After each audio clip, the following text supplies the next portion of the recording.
Hola, ¿qué tal? Saludos a todos y bienvenidos. Comenzamos aquí un nuevo espacio para la reflexión. Muchas gracias a todos aquellos que nos siguen a través de este canal de YouTube de Aludni Universidad de Salamanca.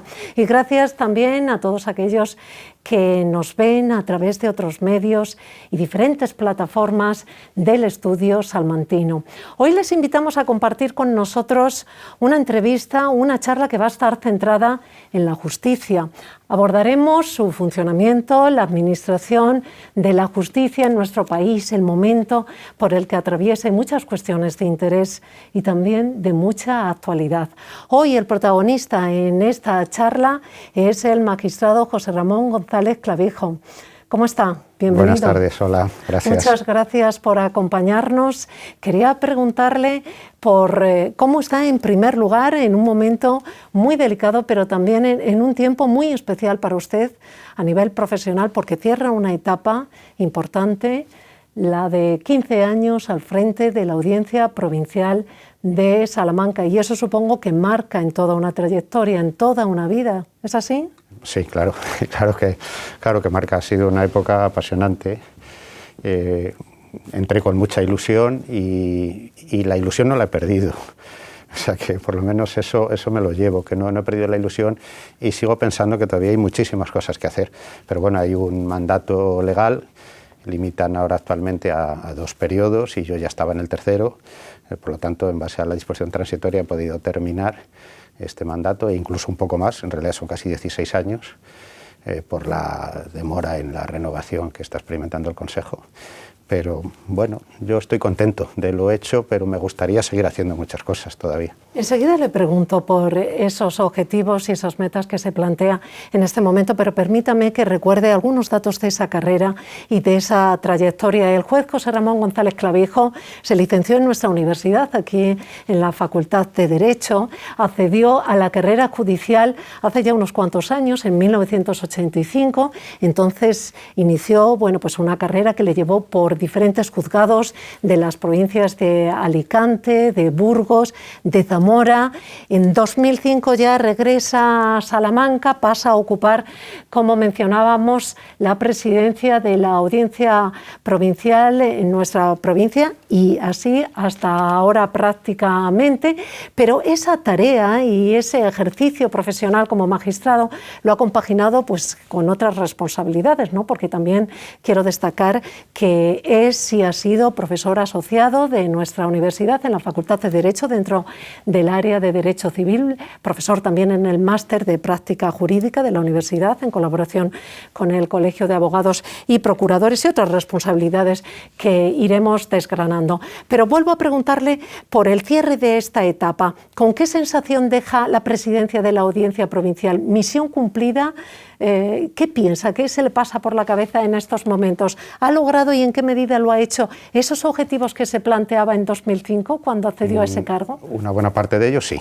¿Sí? Una buena parte de ellos sí, pero todavía hay mucho que hacer y, como le decía, de alguna manera no me hubiese importado seguir e intentar conseguir algunas de las cosas que no he obtenido hasta el momento. Pero bueno, todo tiene sus tiempos y me parece razonable también la postura de que haya renovación en los cargos. Voy a recordarle algunos de los objetivos que usted se planteaba entonces en 2005, ¿no? Pues hacer una audiencia provincial más cercana al ciudadano, de alguna forma más accesible, hacer también más accesibles las resoluciones judiciales, facilitar la comprensión del lenguaje judicial, del lenguaje jurídico, de las sentencias, tener como estrechar la relación y el contacto, por ejemplo, con nuestra universidad, en fin, superar esos déficits de los que todavía hoy se sigue hablando, de que estamos ante una justicia lenta, muy saturada, de todo lo bueno que destacaría en estos 15 años y de lo pendiente que nos destacaría también. Se ha trabajado mucho, no solo yo, sino todos los compañeros, hemos trabajado mucho efectivamente en abrir la audiencia. en abrir la audiencia al ciudadano, también en el cambio del lenguaje judicial, hacer un lenguaje mucho más asequible, que pasa incluso por la forma material de redacción de las sentencias. No es fácil que todos asumamos ese compromiso, porque ahí tenemos una manera de escribir, de actuar, que viene de siglos, y cuesta mucho romper esos esquemas.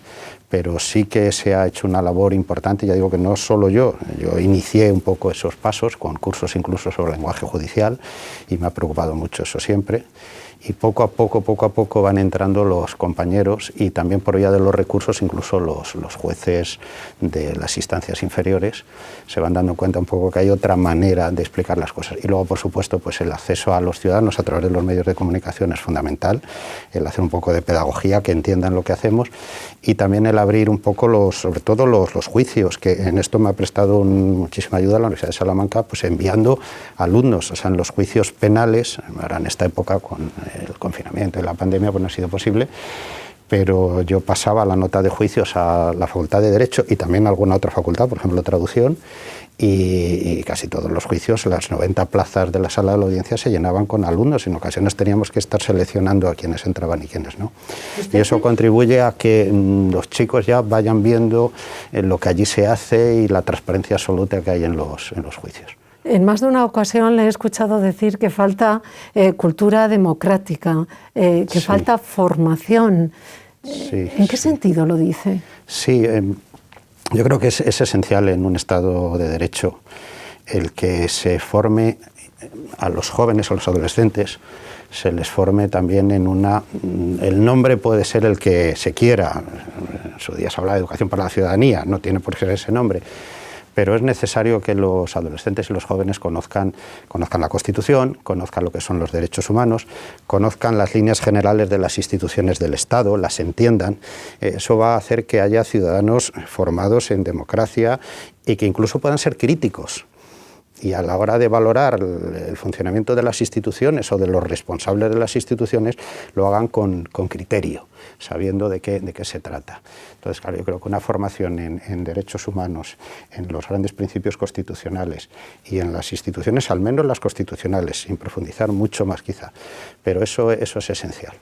Dígame, ¿siempre tuvo claro que quería ser juez?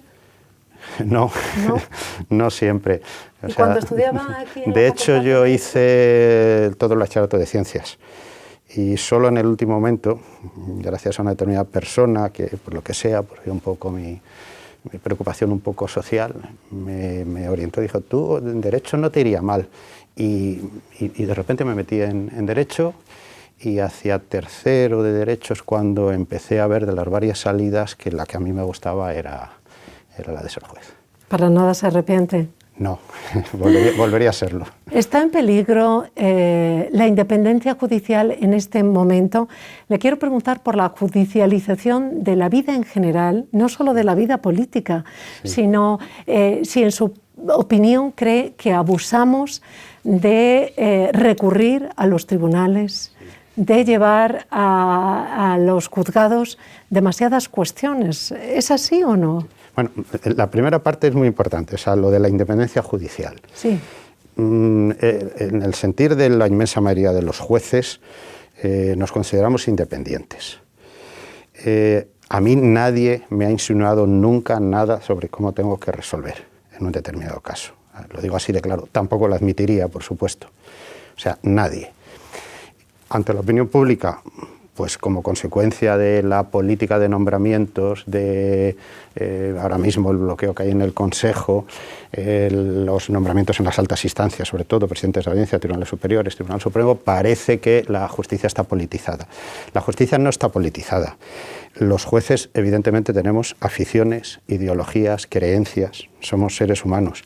Lo importante es que los jueces, a la hora de resolvamos conforme a lo que marca la ley, dejando un poco de lado esas aficiones y creencias e ideologías.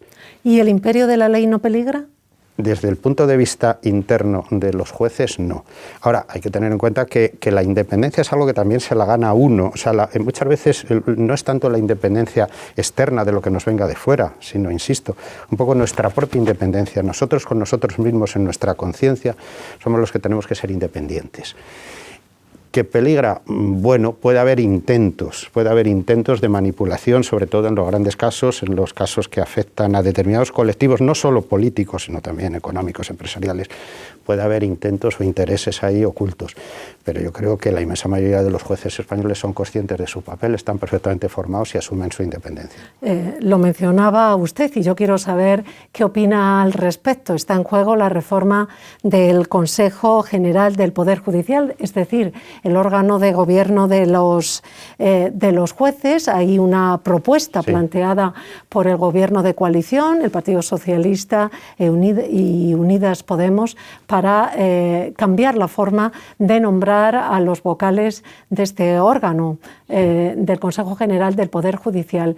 ¿Qué opina que se modifique la Constitución y la reforma ya planteada en 1985? ¿Cómo lo ve? Vamos a ver, en primer lugar, yo creo que la alta política judicial, el diseñar las grandes líneas, no puede ser algo ajeno a la sociedad que tiene sus representantes en el Congreso y el Senado.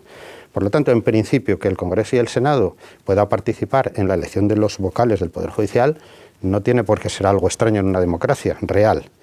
Cuestión distinta es que esto se ha hecho saltándose el propio criterio que estableció el Tribunal Constitucional cuando se hizo la reforma de la ley orgánica. Eso se planteó una cuestión de inconstitucionalidad y el Tribunal Constitucional dijo que sí era constitucional, pero en un párrafo llamó la atención, siempre que quede sustraído al debate político, es decir, algo así como que el nombramiento de los vocales tiene que hacerse por amplio consenso, sin reparto de cuotas o de cromos, y sin embargo eso es lo que se ha estado haciendo. Eso ha llevado a que muchas asociaciones judiciales, que incluso eran partidarias del sistema de nombramiento por el Congreso y el Senado, ahora se hayan vuelto atrás y planteen la elección de esos 12 vocales, no de los otros 8, de 12 vocales por los propios jueces.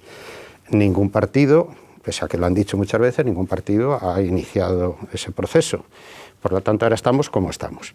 Y lo que es preocupante es que no sean capaces, después de 2 años, no los partidos, porque la Constitución no habla de los partidos. Bueno, soy un poco ingenuo si pretendo decir que el Congreso y el Senado no son los partidos, pero realmente lo que me importa a mí es que se respete el espíritu de la Constitución. Y el espíritu de la Constitución es que son el Congreso y el Senado, no los partidos. Es decir, y el Congreso y el Senado no son capaces, no los partidos. El Congreso, cada diputado, cada senador, de llegar a un consenso y elegir entre 50 y tantos candidatos, jueces y magistrados que hay, viendo su currículum, a 12 que sean buenos para gobernar desde un punto de vista meramente administrativo, nunca una sentencia, porque el Consejo del Poder Judicial no pone sentencias. Claro, me está diciendo que ve bien la reforma tal y como está planteada en la Constitución, con que los representantes del pueblo elijan, en las cámaras elegir, sí, elijan a pero respetando los vocales. No tanto el reparto de cuotas entre partidos, sino eligiendo a los mejores. Y claro, pues estamos en la situación que estamos y eso provoca que ahora el gobierno pretenda hacer una reforma que yo la veo de dudosa legitimidad.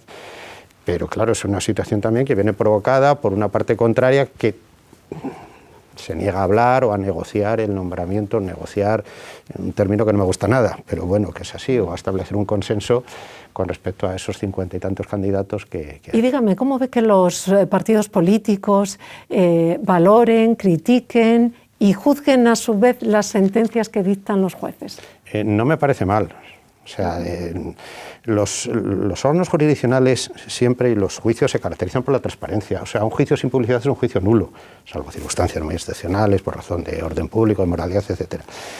Y a mí me gusta que la sala de justicia de la audiencia aquí esté llena de estudiantes o de público en general, me gusta, es una garantía y además provoca que yo me tenga que esforzar más en hacerlo bien, yo quiero hacerlo bien y ese es el sentir de la inmensa mayoría de los jueces.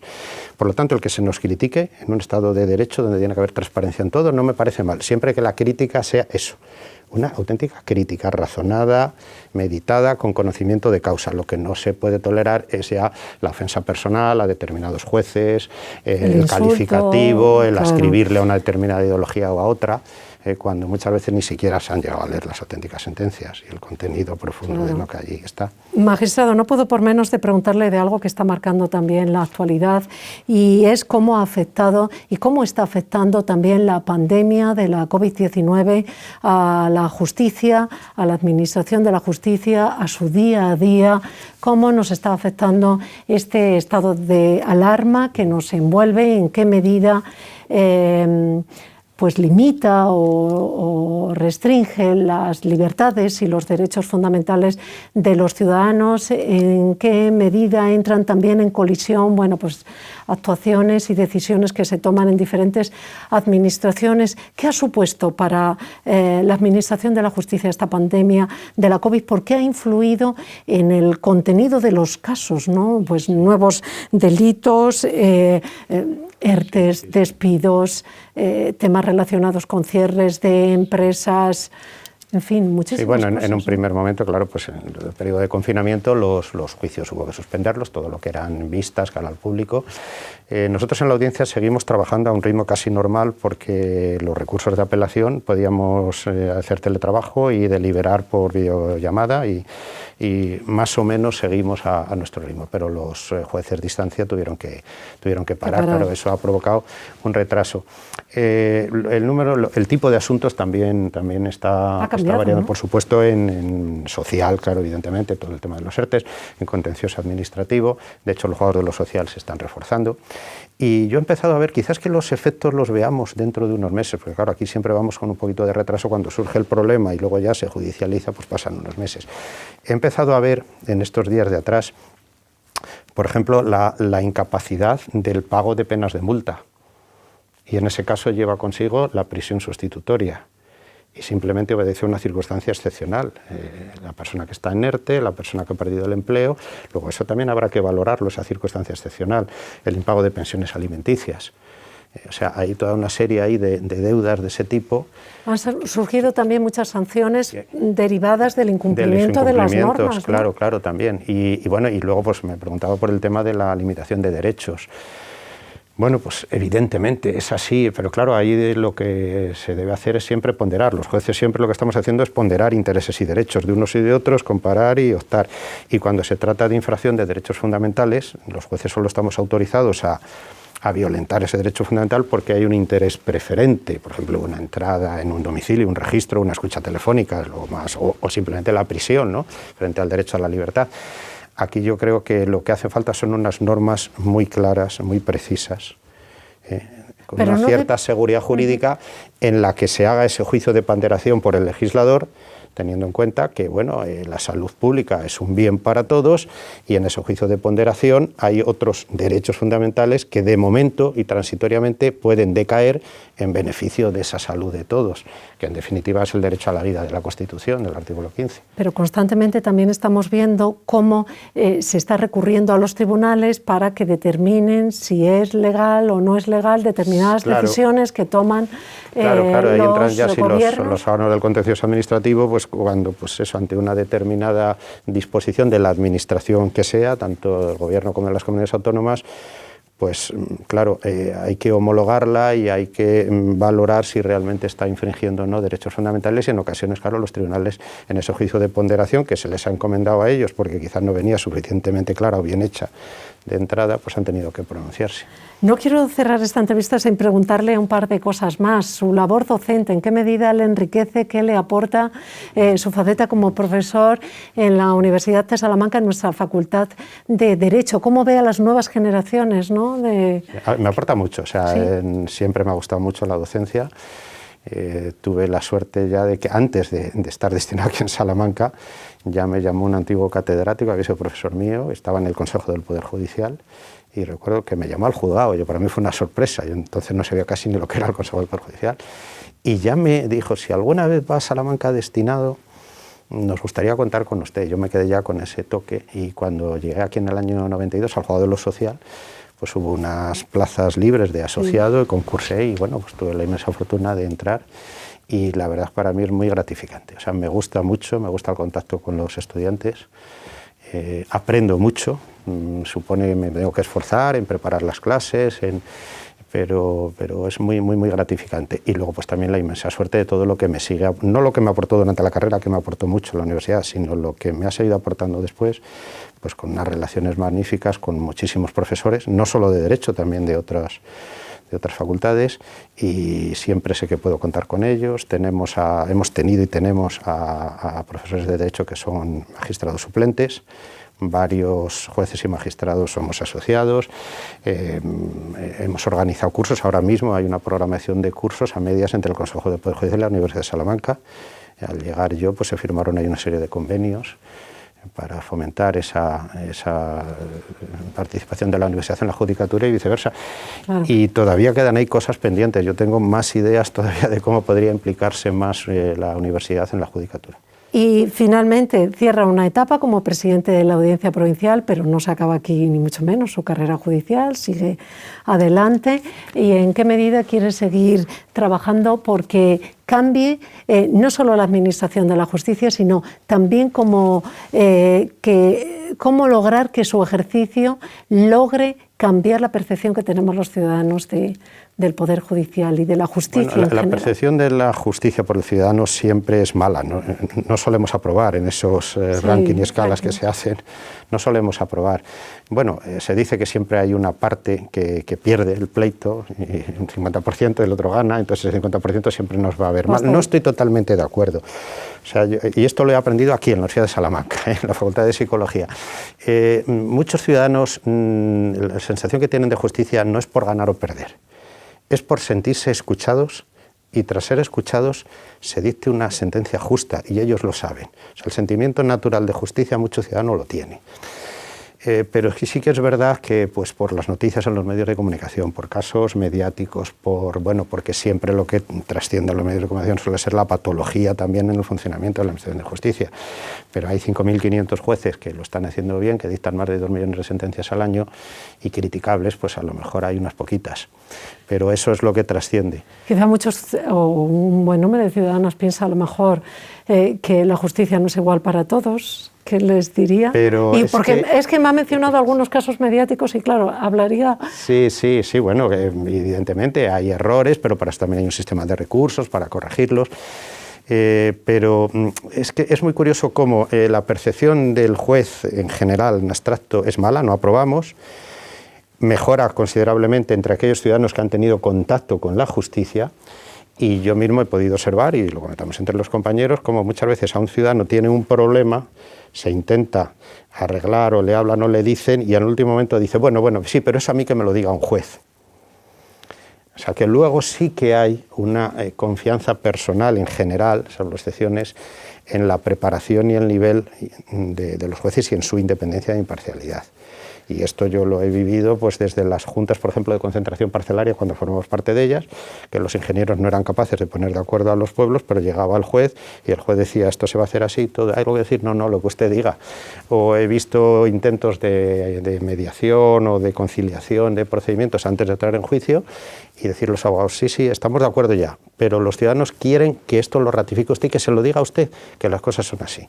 O sea que ahí cambia mucho la percepción cuando tienen contacto con la justicia y tienen un problema realmente personal y quieren acudir al juez. Evidentemente podríamos hablar de muchos más temas relacionados con este ámbito, el de la justicia tan fundamental, ¿no?, en nuestra sociedad democrática, en un Estado de Derecho como el nuestro. Magistrado José Ramón González Clavijo, muchísimas gracias por acompañarnos, por compartir con nosotros ha sido un placer. Todas estas reflexiones, su testimonio, su experiencia, su trayectoria también, ¿no?, y esa riqueza que le ha aportado tantos años dedicados a la justicia. Y le deseamos todo lo mejor para esta nueva etapa. Gracias. Muchísimas gracias, y gracias también a todos aquellos que nos siguen y han querido compartir esta charla. Hasta la próxima.